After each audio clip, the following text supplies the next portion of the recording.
Here's some of the news that we've been covering at the Electronic Intifada. Israeli airstrikes hit areas across the Gaza Strip yesterday and today, including repeated attacks on Rafah in the southernmost area of Gaza, as well as Jabalia refugee camp in the north. Al Jazeera reported yesterday that the Israeli military bombed a house in Rafah, killing at least 15 people and injuring more. The building was housing displaced Palestinians, and among the dead are at least 4 children. Dozens more have been killed in a series of airstrikes on Rafah over the last 24 hours. For more than a week, Israeli forces have besieged and attacked Al-Shifa hospital in Gaza City, as well as the surrounding residential neighborhoods, in open battle with Palestinian resistance fighters who have continued to defend the area. Over the past few days, testimonies have emerged from people under siege at Al-Shifa hospital who have described atrocities committed by the Israeli military. Along with arbitrary arrests, torture, and the burning of people's homes in the area, the Geneva-based 𝐓𝐡𝐞 Human Rights Monitor reports that Israeli soldiers have been strip-searching civilians and using them as human shields. The human rights group stated on Sunday that, quote, testimonies reveal that Israeli forces used civilians, including patients and displaced individuals inside the Shifa medical complex, as human shields, exploiting them to protect their military operations within the hospital, form barriers behind their forces and military vehicles, or send them under threat to residential homes and buildings surrounding the medical complex to evacuate them before the Israeli army raids, arrests some of the residents, and subsequently destroys many of these buildings. One Palestinian, identified as KF, who was sheltering in the Shifa medical complex, stated that Israeli forces ordered him and 3 other young men to enter several rooms inside the Shifa medical complex after cameras were attached to their heads.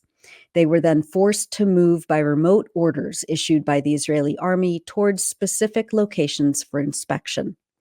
He added that he was forced by the Israeli army to move through orders in the general surgery building inside the Shifa medical complex for several continuous hours before being forcibly evacuated with his wife and daughter, while knowing nothing about the fate of the other young men used by the Israeli army as human shields in the same incident. 𝐓𝐡𝐞 Human Rights Monitor reported on Friday that Israeli forces have been systematically removing Palestinians from their homes around Al-Shifa and burning the buildings. A resident of the neighborhood told the human rights group that, quote, we saw death before our eyes. They stormed the residential building where my family resides, and suddenly we found 50 armed soldiers in the middle of the living room. They ordered the men to strip naked and the women to follow them. They took us to the first floor where they placed the men in a room next to us before taking them to Al-Shifa hospital. As for us women, they ordered us to go down and head toward the southern areas of the strip.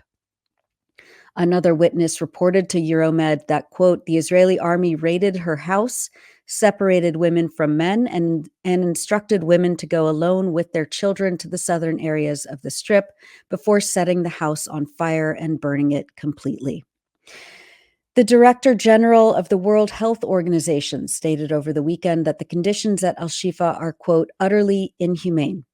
A doctor at Al-Shifa relayed to him the following information. 50 health workers, most of them junior or volunteers, and 143 patients have all been kept in one building since the second day of the raid, with extremely limited food, water, and only one non-functional toilet. Patients are in critical condition, many lying on the floor. 3 patients are in need of intensive care. 2 patients are on life support. 2 patients on life support died due to a lack of electricity. Patients have no companions or caretakers, no basic medical supplies, no dressing, no medicines available, and health workers have requested urgent patient referrals.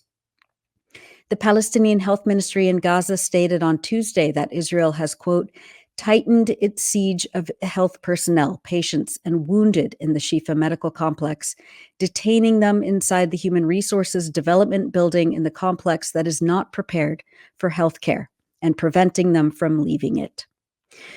Reports have emerged that the Israeli army is now using Al-Shifa hospital as a military base. Along with the attacks on Al-Shifa, Israeli forces have resumed their attacks on the Nasser medical complex in Khan Yunis over the last several days, arresting and detaining medical staff and displaced persons.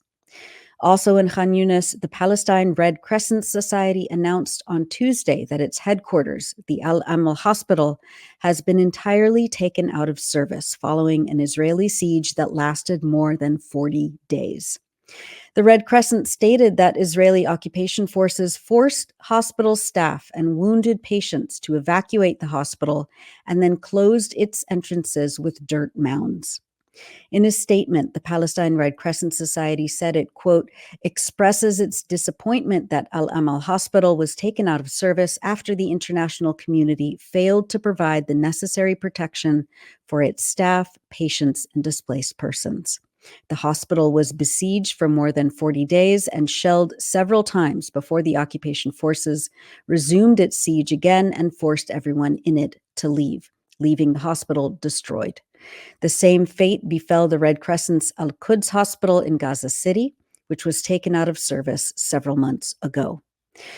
The Palestine Red Crescent added, quote, this direct targeting of the Red Crescent's Al-Amal Hospital and its crews is added to the Israeli occupation's record of continuous violations against medical personnel in general and against Red Crescent medical personnel in particular since the start of the aggression against the Strip on October 7th of last year.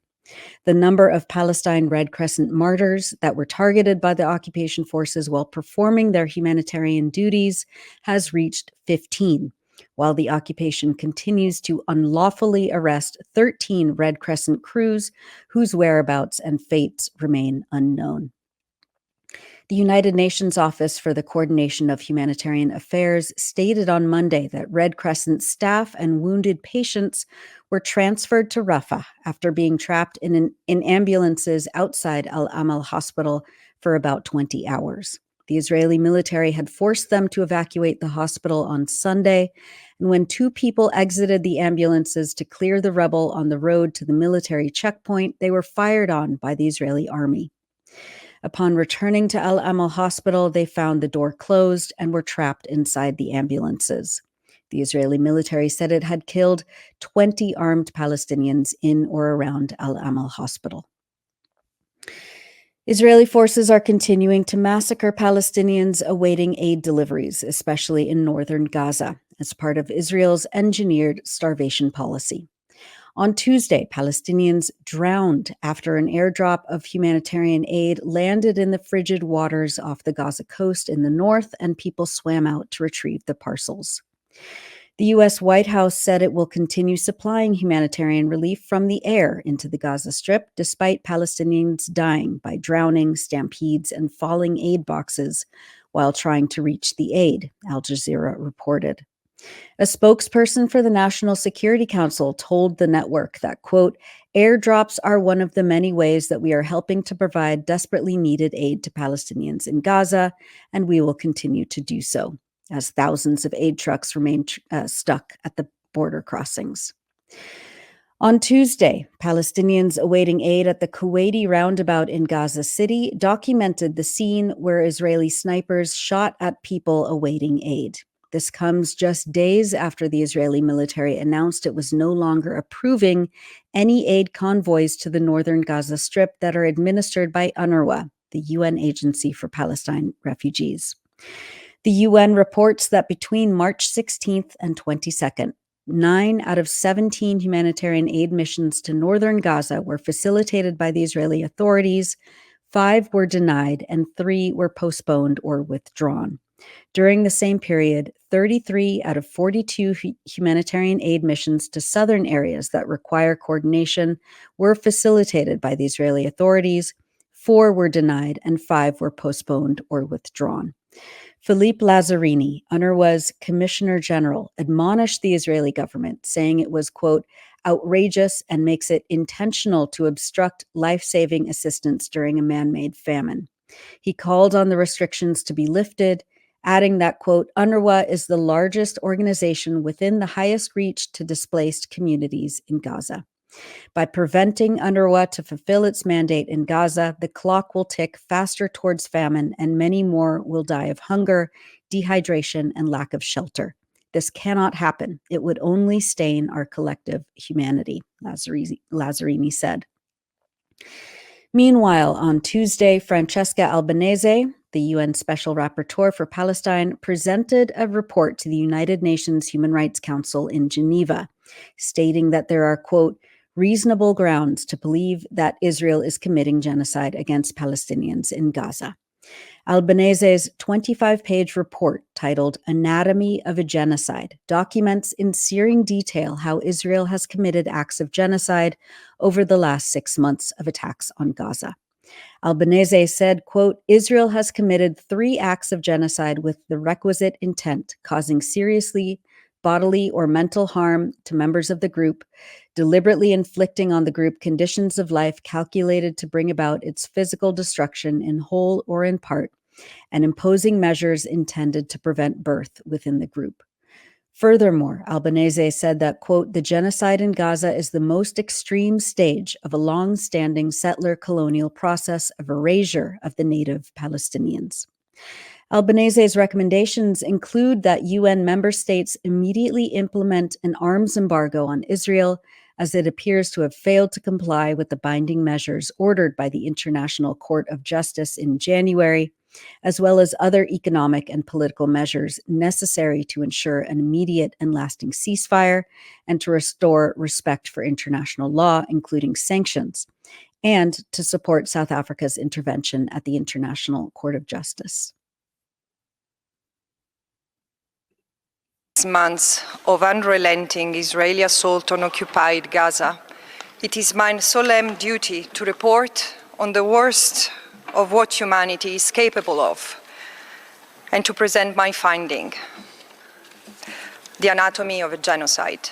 One of my key findings is that Israel's executive and military leadership and soldiers have intentionally distorted rules of international humanitarian law, distinction, proportionality, and precaution in an attempt to legitimize genocidal violence against the Palestinian people by deliberately stretching the definitions of human shield, evacuation orders, warnings, safe zones, collateral damage, and medical protection. Israel has used their protective function as humanitarian camouflage, with the effect of concealing patterns of conduct from which the only inference can reasonably be drawn is a state policy of genocidal violence against the Palestinians. In light of this, I find that there are reasonable grounds to believe that the threshold indicating the commission of the crime of genocide against Palestinians as a group in Gaza has been met. Specifically, Israel has committed 3 acts of genocide with the requisite intent: causing serious bodily or mental harm to members of the group, deliberately inflicting on the group conditions of life calculated to bring about its physical destruction in whole or in part, and imposing measures intended to prevent birth within the group. That was Francesca Albanese in Geneva yesterday. Albanese's presentation at the UN Human Rights Council came a day after the UN Security Council voted to adopt a Gaza ceasefire demand. Maureen Claire Murphy reported that, quote, nearly all 15 member states voted in favor of the resolution, with the exception of the US, which abstained but did not veto the text as it quashed 3 previous draft resolutions calling for a ceasefire. Maureen adds that, quote, the adopted resolution demands an immediate ceasefire during Ramadan, which is halfway over, leading to a lasting, sustainable ceasefire. Russia sought to change the resolution's language of a lasting ceasefire to a permanent ceasefire, but did not gain enough support. The adopted resolution also calls for the, quote, immediate and unconditional release of all hostages and demands that, quote, parties comply with their obligations under international law in relation to all persons they detain. The brief text also demands the lifting of all barriers to the provision of humanitarian assistance at scale in line with international humanitarian law and previous resolutions adopted by the Security Council. The practical implications of the Security Council resolution for Palestinians enduring what the UN's principal judicial organ has ruled to be a plausible genocide remain to be seen, given that the U.S. continues to arm and greenlight Israel's military operations, Maureen writes. For more on the UN Security Council's resolution, read Maureen Claire Murphy's latest report, UN Security Council Adopts Demand for Ramadan Ceasefire in Gaza, on electronicintifada.net.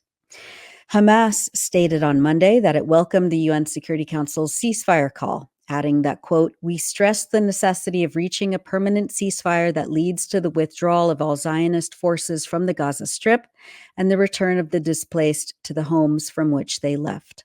We also affirm our readiness to engage in an immediate prisoner exchange process that leads to the release of prisoners on both sides." Hamas calls on the Security Council to pressure the occupation to adhere to the ceasefire and stop the war of genocide and ethnic cleansing against our people, end quote. And finally, news from the occupied West Bank. Tamara Nassar reports that, quote, "Israel approved the seizure of one of the largest chunks of land since the Oslo Accords were signed by Israel and the Palestine Liberation Organization in the mid-1990s.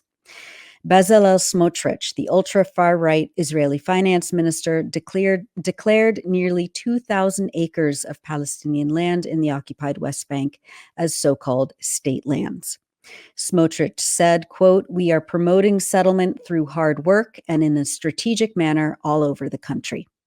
The announcement was made on the eve of the arrival of U.S. Secretary of State Antony Blinken in Israel.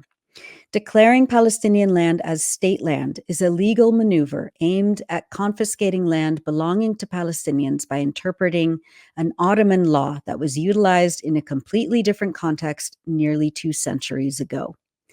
Meanwhile, a Palestinian gunman opened fire on a bus near the Israeli settlement of Dolev in the occupied West Bank on Thursday. Mujahid Barakat Mansour was chased by Israeli troops for hours before being killed by a missile fired by an Apache helicopter. 1 Israeli soldier was killed and 7 others were wounded during the operation. The settlement of Dolev was established in 1983 on lands from the nearby Palestinian villages of Janiyah, 𝐓𝐡𝐞 and Deir Ibzi.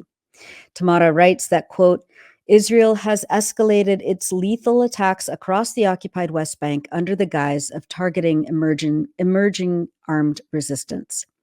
Israeli troops invaded the Nur Shams refugee camp on March 20th and killed 4 Palestinians, including 2 children. Dozens of Israeli armored vehicles, including bulldozers, raided the camp east of Tulkarem city in the northern occupied West Bank and began bulldozing roads and underground infrastructure in the camp. The Israeli army does this under the pretext of an increase in makeshift explosives planted beneath roads to target invading Israeli armored vehicles. Also on March 20th, an Israeli drone-fired missile struck a vehicle in the Jenin refugee camp, killing 4 Palestinians associated with the Jenin brigades, Tamara reports. During the funeral procession of the 4 men, Palestinians demanded that the Palestinian Authority release detainees affiliated with the Jenin brigade to allow them to bid farewell to their comrades before burial. The PA violently suppressed the protests by firing tear gas canisters at funeral attendees, resulting in injuries to 4 people, one of whom sustained a head injury. For much more, please read Tamara Nassar's latest report, Israel Accelerates Land Theft in the West Bank, on electronicintifada.net. And that's just some of the news from on the ground in Palestine over the last few days. Go to electronicintifada.net to read some of our fantastic new features by writers in Gaza, now up on our homepage. Thanks for watching this video. Please subscribe to our YouTube channel, hit like, leave a comment. These engagements help us with the YouTube algorithm and it helps us to get around Silicon Valley censorship as much as possible. It does make a difference. You can also support our journalism by going to electronicintifada.net and clicking on donate now. Thank you.